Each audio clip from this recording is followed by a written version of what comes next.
जिन लोगों ने अपने जीवन में बेहतरीन चीज़ हासिल की है, उन्होंने सबसे पहले यह विश्वास करने की हिम्मत की कि उनके भीतर कोई चीज़ परिस्थितियों से श्रेष्ठ थी। अपनी आत्म छवि को समझकर और अपने लक्ष्य के अनुसार इसमें बदलाव करना सीखकर आप अविश्वसनीय आत्मविश्वास तथा शक्ति हासिल कर सकते हैं। चाहे आपको इस बात का एहसास हो या न हो, हम में से प्रत्येक के भीतर खुद का एक तस्वीर रहता है। हो सकता है हम इसे चेतन रूप से न पहचानते हों, लेकिन वह तस्वीर हमेशा रहती है जिसमें छोटे से छोटा विवरण भी होता है। और यह अपनी तस्वीर यानी आत्म छवि एक अवधारणा है कि मैं किस तरह का इंसान हूँ। यह खुद के बारे में हमारे विश्वासों से बनती है। अपने बारे में हमारे जो विश्वास होते हैं उनमें से अधिकतर हमारे पिछले अनुभवों, पिछली सफलताओं, असफलताओं, अपने अपमान, अपनी विजय पराजय और हम पर लोगों की प्रतिक्रिया क्या रही, ख़ास तौर से बचपन में, इन सारी चीज़ों से हम अपने मन में एक अपनी तस्वीर का निर्माण करते हैं।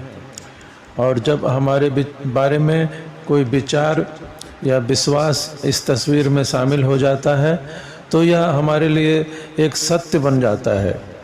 हम इसकी वैधता पर सवाल नहीं करते, बल्कि इसे हम सच मानकर कार्य करते हैं। और फिर हमारी आत्म छवि नियंत्रित करती है कि हम क्या हासिल कर सकते हैं और क्या नहीं, हमारे लिए क्या मुश्किल है, क्या सरल, यहाँ तक कि हमारे ऊपर दूसरों की क्या प्रतिक्रिया होगी यह भी हमारे आत्म छवि के नियंत्रण में होती है। हमारे सारे कार्य, भावनाएं, व्यवहार, यहाँ तक कि हमारी योग्यताएं भी इस आत्म छवि के अनुरूप होती है।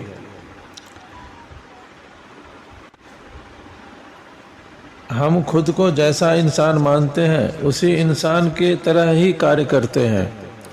और सबसे अधिक महत्वपूर्ण यह है कि हमारे तमाम सचेतन प्रयासों और इच्छा शक्ति के बावजूद हम अपने आत्म छवि के विपरीत कार्य नहीं कर सकते। इसलिए इच्छा शक्ति से हम कोई सफलता प्राप्त नहीं कर सकते, बल्कि हमें सबसे पहले अपनी आत्म छवि को बदलना होगा। अपनी आत्म छवि का एक तरह से मैनेजमेंट करना होगा, आवश्यक परिवर्तन करने होंगे। क्योंकि व्यक्ति आत्म छवि के विरोध में चेतन रूप से कितनी ही कोशिश कर ले, वह लंबे समय तक पलायन नहीं कर सकता और उससे भिन्न प्रदर्शन भी नहीं कर सकता।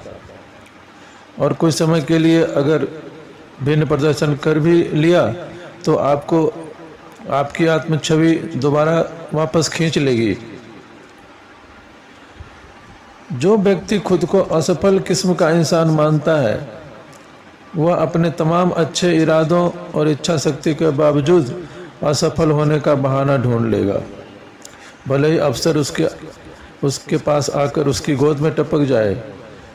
जो व्यक्ति खुद को अन्याय का शिकार मानता है वह हमेशा यह मानता रहेगा कि उसका जन्म ही कष्ट उठाने के लिए हुआ है, और इस बात को प्रमाणित करने के लिए वह परिस्थितियां और कारण भी खोज लेगा। तो आत्म छवि मूल आधार है। यह वह आधार है, वह नींव है जिस पर आपका पूरा व्यक्तित्व, आपका व्यवहार, आपकी परिस्थितियां और आपकी सफलताएं सब निर्भर हैं। हमारे अनुभव हमारी आत्म छवियों को सत्य प्रमाणित करते हैं और उन्हें सशक्त भी बनाते हैं। इस तरह से हमारी आत्म छवि का लाभकारी या हानिकारक दोनों ही तरह का चक्र का निर्माण बनता है जो चलता रहता है। लेकिन यदि आपकी आत्म छवि हानिकारक है तो आपकी आत्म छवि को बदलने की ज़रूरत है। और यह देखा गया है कि आत्म छवि को बदलकर व्यक्ति में कई चमत्कारी परिवर्तन हुए हैं। अगर आपके दिमाग में आपके बारे में नक्शों को बदल दिया जाए तो आप अपनी अधिक क्षमता का दोहन करते हैं और बहुत अलग परिणाम हासिल करने के लिए स्वतंत्र होंगे। अभी एक तथ्य है कि आत्म छवि किसी भी उम्र में बदली जा सकती है। यह कार्य बचपन से बुढ़ापे तक कभी भी किया जा सकता है। आप किसी भी समय उम्र के किसी भी पड़ाव पर आप एक नया आश्चर्यजनक रूप से भिन्न जीवन जीना शुरू कर सकते हैं। जब हम खुशी, आत्मविश्वास और सफलता के व्यापक भावों का अनुभव करते हैं तो हम जीवन का अधिक आनंद लेते हैं, और जिस हद तक हम अपनी योग्यताओं को रोकते हैं, अपने ईश्वर प्रदत्त गुणों को कुंठित करते हैं, तो हम अपनी आत्म छवि खराब कर लेते हैं और अपनी उपलब्ध जीवन शक्ति का गला घोंट देते हैं। इसलिए सबसे पहले अपनी आत्म छवि को सुधारना बहुत ही आवश्यक है। आप जीवन से जो चाहते हैं, आत्मशक्ति को बदलकर आप उससे अधिक पा सकते हैं। आपके भीतर का क्रिएटिविटी हमेशा चलता रहता है। सफलता और खुशी के लक्ष्य हो या असफलता और दुख के लक्ष्य हो, आपके भीतर, आपके मस्तिष्क में एक सिस्टम चलता रहता है जो इस बात को तय करता है कि आपके लिए आगे क्या करना है, और सब कुछ इस बात पर निर्भर करता है कि आपने इसके लिए कौन से लक्ष्य तय किए हैं। अगर आपने कुछ भी लक्ष्य तय नहीं किए हैं और जीवन को बस जीते जा रहे हैं तो आपको इसकी ज़्यादा संभावना है कि आपका मस्तिष्क नकारात्मक विचारों से भर जाएगा। जिस प्रकार अगर आप अपने बगीचे में सुंदर फूल का रोपण नहीं करते हैं तो झाड़ झंखाड़ अपने आप ही उग जाते हैं, उसी प्रकार अगर मस्तिष्क को आप सकारात्मक लक्ष्य नहीं देंगे तो नकारात्मक लक्ष्य यह अपने आप उठा लेगा और असफलता की दिशा में कार्य करने लगेगा। इसलिए हम अपने मस्तिष्क को जो खुराक देते हैं उस पर बहुत ही सावधानी बरतनी होगी। हमारे विचार, हमारे विश्वास, हमारी व्याख्याएं, हमारा नज़रिया, यह हर समस्या का वर्णन करने में सामने आता है कि हमारा नज़रिया क्या है, और उस पर मस्तिष्क कार्य करता है। अगर हमारा नज़रिया ही नकारात्मक है तो मस्तिष्क के अंदर नकारात्मक संकेत जाएगा, और इस तरह की जानकारी और डाटा अगर हम डालते हैं कि हम अयोग्य हैं, अक्षम हैं, तो यह डाटा भी मस्तिष्क में प्रोसेस होता है और उस पर कार्य किया जाता है, और बाहरी अनुभव में हमें वैसा ही जवाब भी मिल जाता है। जब हम किसी ऐसे आधिकारिक स्रोत से किसी बात को सुनते हैं तो हमारा मन उसे सच मान लेता है। इसलिए अधिक स्वतंत्र जीवन की योजना बनाने के लिए और अधिकतम सफलता प्राप्त करने के लिए सबसे पहले मस्तिष्क के इस धारा को तोड़ना होगा। मस्तिष्क के नकारात्मक सोच की धारा को तोड़ना होगा और उसमें सकारात्मक सोच भरना होगा, और तभी वह ऑटोमेटिक रूप से मस्तिष्क आपकी सफलता की दिशा में कार्य करेगा। इसलिए आप अपने मन की शक्ति को बेहतर समझने और उसका इस्तेमाल करने के लिए आवश्यक अध्ययन जरूर करें, अपने समय का निवेश करें। सोचने, कल्पना करने, याद करने, कार्य करने की नई आदतें सीखें, उनका अभ्यास करें और उनका अनुभव करें, जिससे वह आपके मस्तिष्क में खांचे की तरह बन जाए और यथार्थवादी आत्मछवि विकसित हो सके। किसी खास लक्ष्य को हासिल करने के लिए और सफलता और खुशी दिलाने के लिए अपने मस्तिष्क को उसी प्रकार से दिशा दें, उसी प्रकार से उनमें खांचे बनाएं। मानसिक तस्वीरें बनाएं, अपनी कल्पना के जरिए अपने मस्तिष्क में मानसिक तस्वीरें बनाएं। धीरे धीरे यह स्वचालित प्रतिक्रिया में शामिल हो जाएगा और आपका मस्तिष्क अपने बेहतर स्थिति में आ जाएगा और अपने सर्वश्रेष्ठ प्रदर्शन के लिए तैयार हो जाएगा। कुछ लोग इस बात पर बल देते हैं कि उनमें कुदरती योग्यता नहीं है या उनकी आनुवंशिकी ऐसी नहीं है कि वे अधिकतम सफलता प्राप्त कर सकें या उनके भाग्य में ऐसा नहीं है। यह सभी बातें बेबुनियाद हैं, क्योंकि विश्व में असाधारण रूप से सफल लोगों का गहरा मनोवैज्ञानिक अध्ययन किया गया और निष्कर्ष यह आया कि कोई आनुवंशिकी या कोई भाग्य का मामला नहीं था, बल्कि परिवेश ही सफलता की बुनियाद है। इन सफल लोगों का पारिवारिक इतिहास ऐसा था कि विरासत से उनकी सफलता का कोई लेना देना ही नहीं था या बहुत कम था। इसके बजाय उन्होंने कुछ निश्चित गुणों को अलग किया और जिन लोगों के साथ इनकी प्रोग्रामिंग हुई, उन्होंने अपनी प्रोग्रामिंग खुद की थी।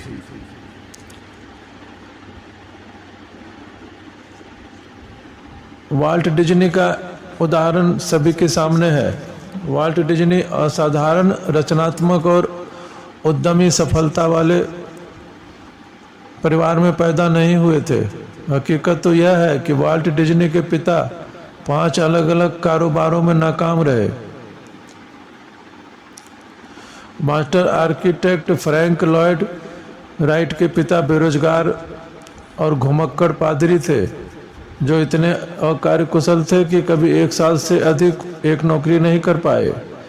महान चित्रकार पिकासो के पिता एक सामान्य कलाकार थे।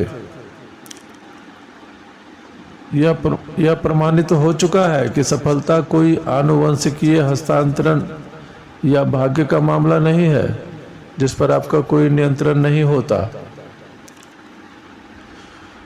बल्कि आप अपने मस्तिष्क की प्रोग्रामिंग करके वांछित सफलता प्राप्त कर सकते हैं।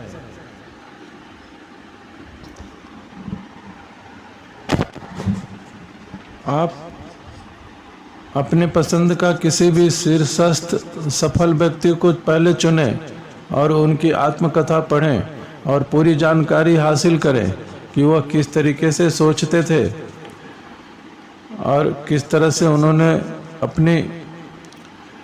अपने लक्ष्य को प्राप्त करने के लिए कार्य किया और किस प्रकार उन्होंने योजना बनाई, और 1 महीने तक उस सफल व्यक्ति के बारे में सबसे पहले पूर्ण अध्ययन करें।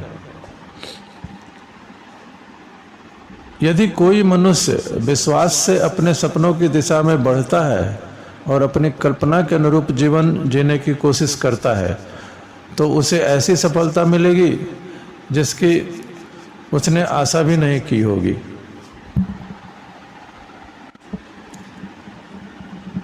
सफलता प्राप्त करने के लिए सबसे पहले कार चलाने का उदाहरण लें।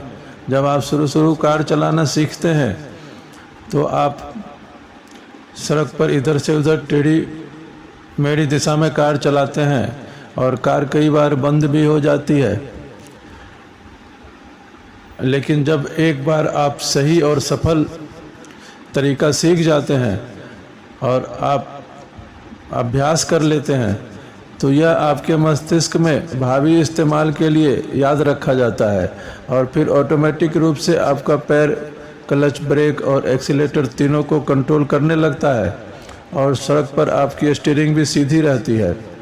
फिर आप म्यूजिक सुनते हुए भी गाड़ी चलाते हैं। मतलब कि आपके मस्तिष्क ने सीख लिया है कि सफलतापूर्वक कार कैसे चलानी है। यह अपनी असफलताओं को भूल जाता है और सफल कार्य की आदत डालकर उसे दोहराता है। इसीलिए अलग अलग क्षेत्रों के सबसे कुशल और सबसे सफल लोग इतने प्रयास रहित तरीके से सफल होते नजर आते हैं, क्योंकि उनको सफलता की आदत लग चुकी है। बेहतरीन प्रदर्शन करने वाले बिना किसी सिकन के बेहतरीन प्रदर्शन करते हैं और सही समय पर सही स्टेप लेते हैं। उनकी प्रतिक्रियाएं एक आदत बन चुकी हैं और ऑटोमेटिक हैं। तो आप अपने लक्ष्य को सबसे पहले चुनें और उसके लिए इतना प्रयास करें कि आपको सफलता की आदत बन जाए। और इस बात की गारंटी है कि आप दोबारा कर सकते हैं। अगर आपने एक बार सफलता प्राप्त कर ली है तो आप उससे बड़ी सफलता दोबारा जरूर प्राप्त कर सकते हैं। सवाल यह है कि आप अपने अंतर्मन में अपने मस्तिष्क के उपयोग में कितने निपुण हैं।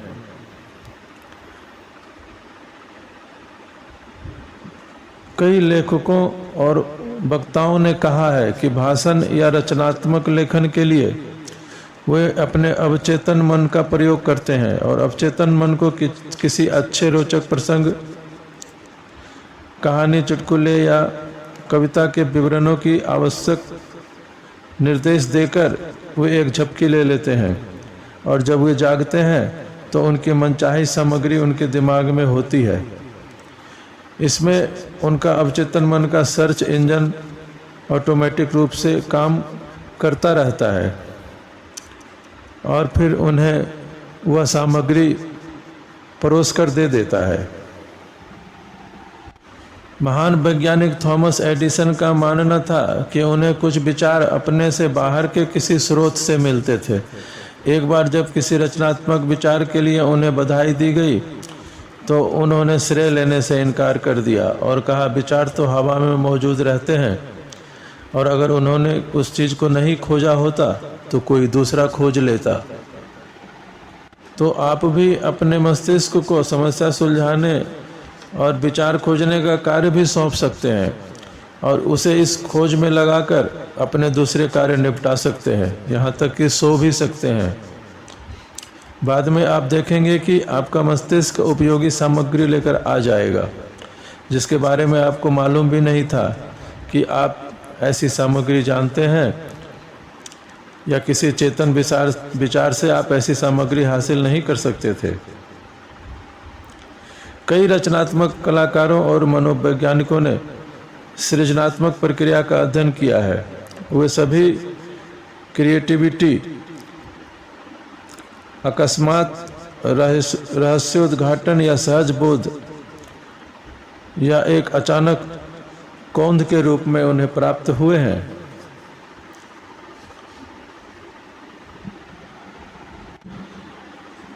जब आप कोई सृजनात्मक कार्य करने निकलते हैं तो चाहे यह बिक्री में हो, कारोबार संभालने में हो, कविता लिखने में हो, मानवीय संबंध बेहतर बनाने में हो, आविष्कार करने में हो, तो आप मन में एक लक्ष्य लेकर शुरुआत करते हैं कि मुझे यह हासिल करना है। तो अब बस वह हासिल करना ही आपका जवाब रह जाता है, जो थोड़ा अस्पष्ट है, लेकिन यह जब सामने आएगा तो इसे पहचान लिया जाएगा।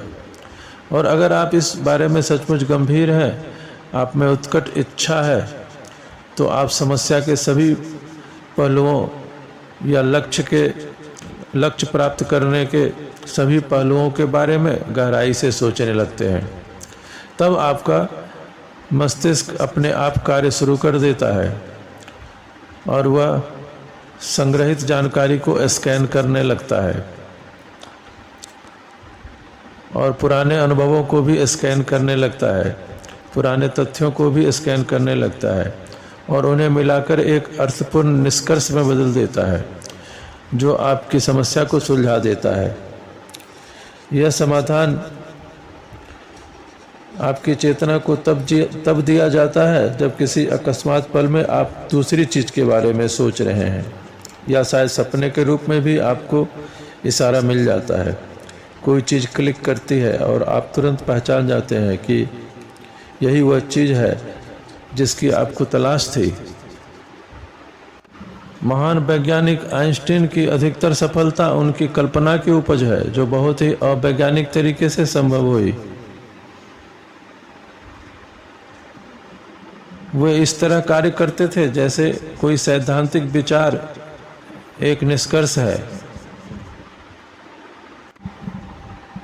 इस बात को हमेशा याद रखें कि ईश्वर ने हर इंसान को सफल होने के लिए बनाया है। हर इंसान में यह शक्ति है कि वह अपने से बड़ी शक्ति तक पहुंच सकता है। अपने मस्तिष्क को नई सफलताओं के योग्य बनाने के लिए आपको कुछ अभ्यास की ज़रूरत है और कुछ सिद्धांतों से परिचित होने की ज़रूरत है। सबसे पहले 5 चीज़ों पर ध्यान रखें और इन 5 चीज़ों में सबसे पहला काम है लक्ष्य बनाना, क्योंकि जब तक आपका लक्ष्य स्थिर नहीं है, निश्चित नहीं है, तो आप कुछ भी नहीं कर सकते। इसलिए आप सबसे पहले अपना लक्ष्य बनाएं और उस लक्ष्य की मानसिक तस्वीर संभावित रूप में बनाएं। यह लक्ष्य किसी एक बड़ा अमाउंट को पाने के रूप में, किसी घर को पाने के रूप में, किसी कार को पाने के रूप में, किसी आपकी मनपसंद वस्तु को पाने के रूप में हो सकता है, या किसी निश्चित राशि का अमाउंट को पाने के रूप में भी हो सकता है। तो आप इस लक्ष्य को सबसे पहले बनाएं। दूसरा काम है कि विश्वास रखें। इस बात से हताश न हो कि आप अपने लक्ष्य को पूरा कैसे करेंगे। आप सिर्फ अपना लक्ष्य निश्चित कर लें और विश्वास रखें कि आप इसे हासिल कर लेंगे। तीसरा, गलतियां करने या अस्थायी असफलताओं से न घबराएं।